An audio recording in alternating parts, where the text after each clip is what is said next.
À quoi sert votre maire? Il connaît sans doute tout de vous, votre vie quotidienne, c'est son job à plein temps, une espèce de super-héros avec une écharpe tricolore à la place de la cape. Premier super pouvoir, c'est une sorte de shérif parce que oui, votre maire, il a des pouvoirs de police, un peu comme un officier de police ou de gendarmerie. D'ailleurs, il gère aussi la police municipale et c'est la grande mode en ce moment, toutes les mairies en veulent une, ou presque, et ça sera un des gros enjeux de ces prochaines élections municipales. Tout comme les caméras de vidéosurveillance, ça aussi, c'est lui qui les gère, la sécurité, votre sécurité au quotidien. Et puis je vous le disais, votre maire, il connaît probablement toute votre vie, en tout cas les grandes lignes, c'est lui qui gère l'inscription à l'état civil des naissances, des mariages, des PACS, mais aussi des décès.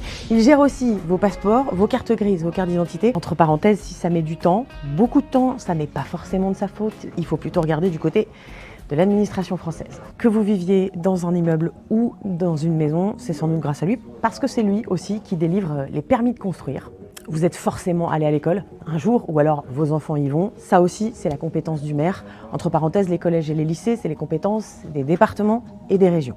Le patrimoine, les associations et même les fleurs, le maire a des compétences partout. Et pour ça, il a un budget qu'il vote avec le conseil municipal. Évidemment, il perçoit aussi de l'argent pour ce budget, donc si les taxes foncières sont un peu trop élevées, ça, pour le coup, c'est bien sa responsabilité à lui. Pour élire votre super maire, ce sont les 15 et 22 mars prochains. Je vais décrypter pour vous tous les enjeux de ces élections municipales. Vous pouvez donc, bien évidemment, laisser vos questions en commentaire.